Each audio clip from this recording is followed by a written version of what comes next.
Scorpio, this is for you.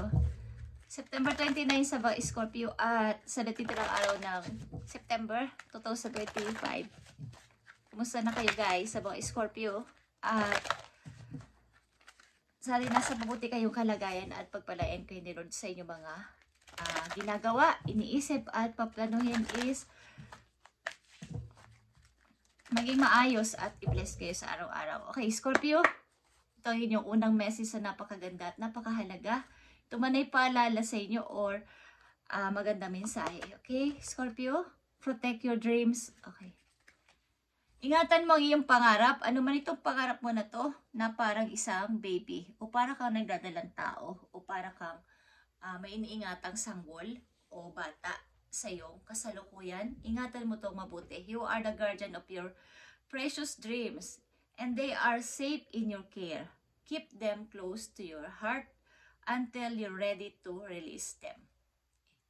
Bago mo ito sabihin, kung may plano kang mga bagay-bagay o dapat gawin, is protektahan mo itong iyong plano na to at huwag mo maaring ipagkalat, ipagsasabi mo na hanggat hindi pa ito something meron kayong gustong i-release. Okay. Meron kayong gustong i-build something at huwag nyo muna itong ipagsasabi. Ang naiipon ninyong o naiisip ninyong idea.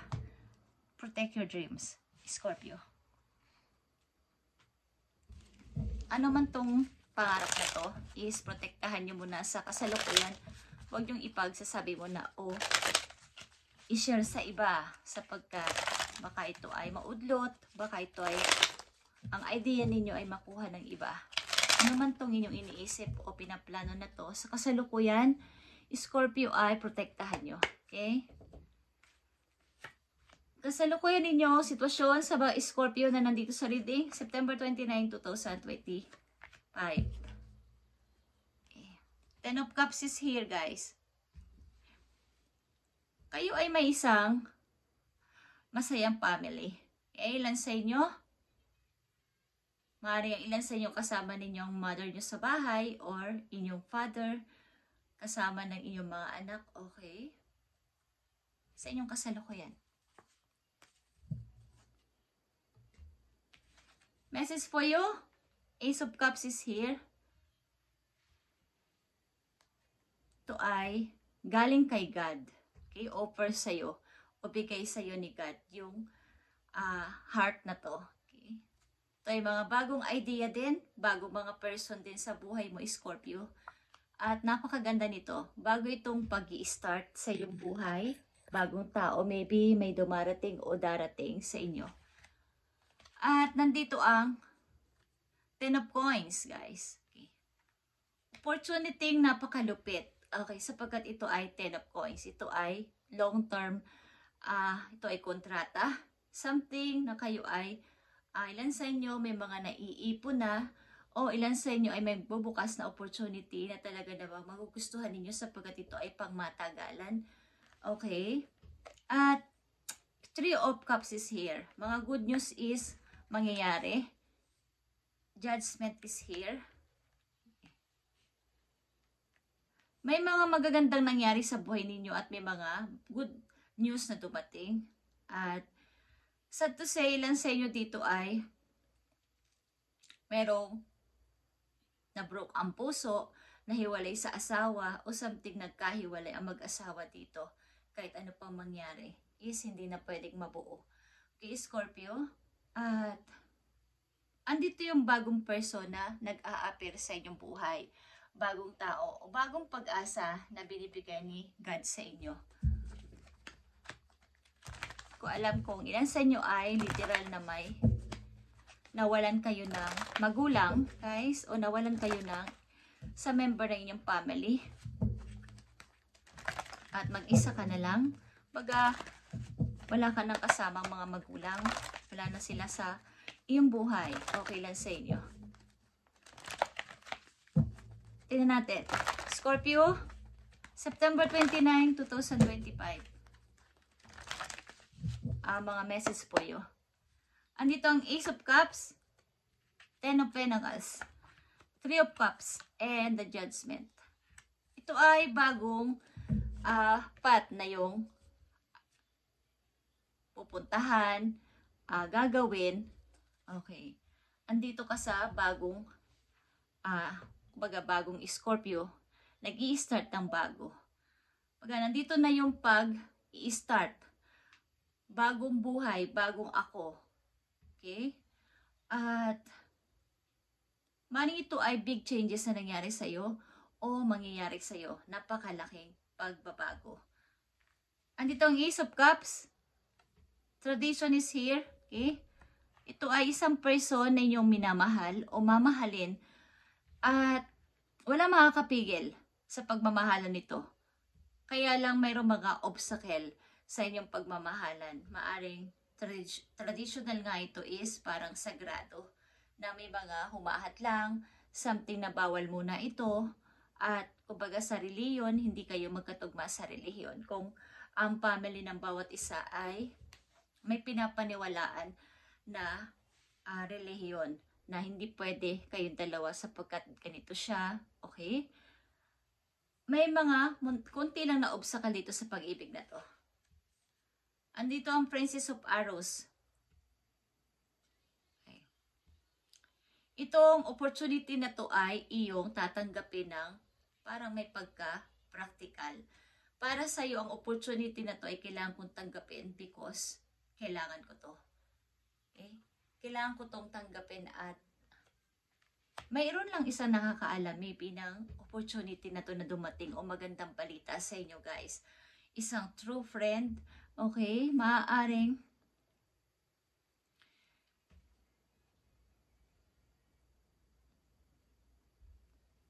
may isa lang kayo ditong pinagkakatiwalaan at alam ang kung sino at ano yung nangyari sa inyo at paano nyo natanggap ang mga unexpected na gift na to, ang opportunity na to, kaya magandang nangyari sa buhay mo is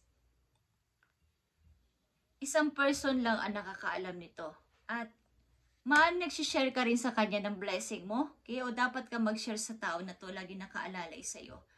Okay guys, Scorpio, andito ang Ace of Coins. Talagang nagpapahiwatig ang napakagandang opportunity for you. At ito isang napakagandang balita. Three of Cups is here. At napakaganda nito. Meron ka ditong dalawang ace. May hawak kang dalawang alas at ito ay napakaganda. Mga dreams mo matutupad na dito at mga bagong person o bagong pag-ibig is dumating na o darating na. Okay guys? At Six of Wands. Katulad ng sabi ko is nagpo-forward ka, bagamat nagkaroon ka ng mga maaaring hindi magandang relasyon o nagkaroon ng hindi maayos na relasyon sa past mo, is gusto mo na lang magpaubaya at lumayo. Something na kayo ay nagpatuloy o magpapatuloy sa buhay para sa iyong pangarap. At kaya ang inyong unang message ay protect your dreams. Maaaring ilan sa inyo is napaka-practical sa usapin na to. At may kinalaman dito ang opportunity na to at money kay Scorpio. At maaaring ilan sa inyo hindi nyo to papaligtasin sapagkat ang iniisip nyo ay maging practical this time. Okay? Scorpio, tingnan pa natin ang message po yung o payo para sa inyo. Mukhang ang pag-ibig na to ay sagrado o nag-iibigan man kayo but may mga hadlang na konti sa paligid sapagkat hindi ko alam kung magkaiba kayo ng relihiyon ng person nito, magkaiba kayo ng lugar, magkaiba kayo ng ibang lahi siya o ikaw, iba ka din, magkaiba, ibig ko sabihin hindi kayo magkatulad ng bansa at ang tao na to ay may mga, sa pamilya niya may mga pinapaniwalaan sila, something, tradition, okay? May mga paniniwala sila. Something na dapat mo ding i-adapt. Okay. Scorpio, payo sa'yo, ayon at based dito sa inyong sitwasyon. After ng mga nangyari sa'yo is, may pagbangon dito. May pag-moving. Something na kayo ay mag-move.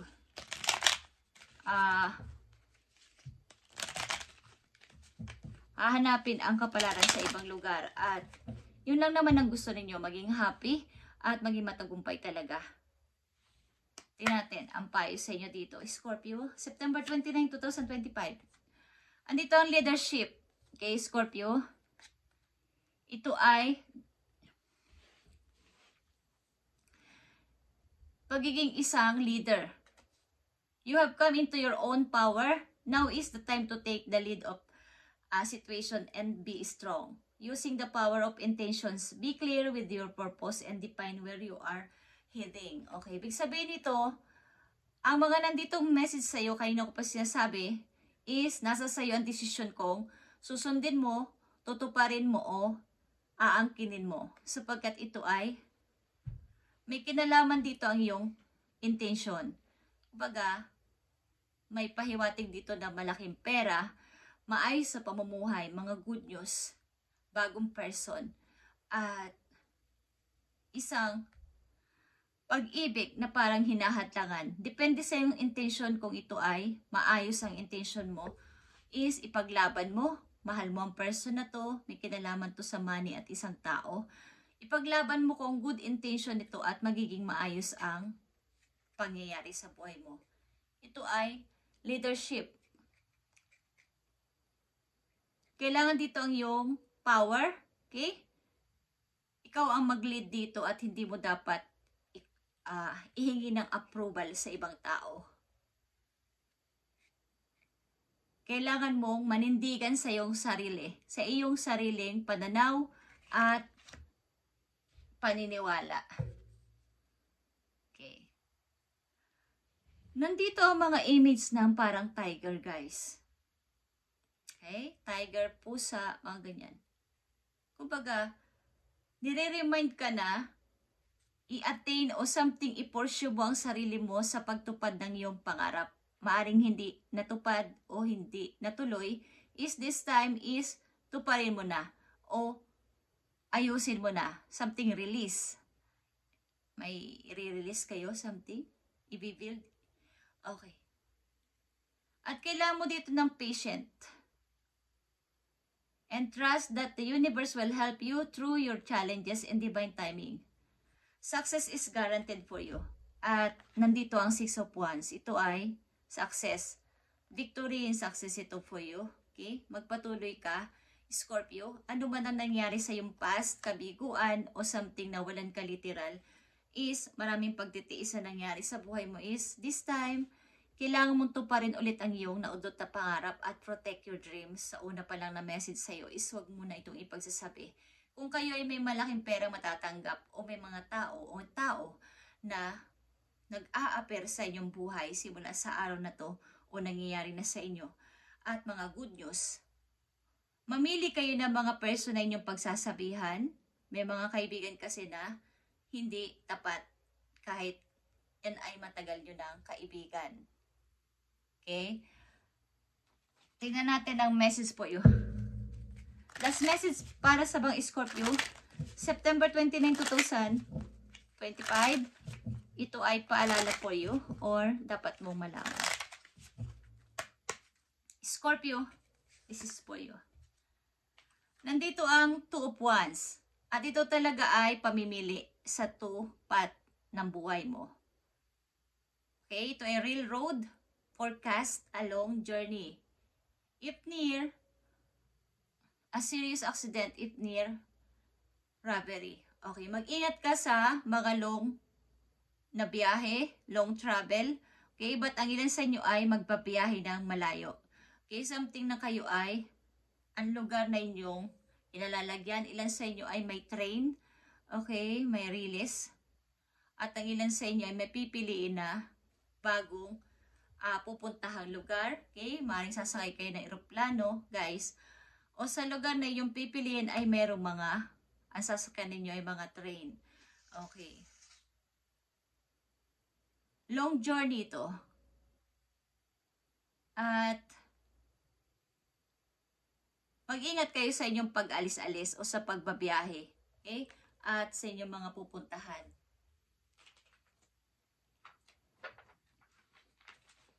Yan naman ay paalala lang sa inyo at huwag kayong mabahala. Okay, ba't kayo ay gabiyahe ng medyo malayo-layo?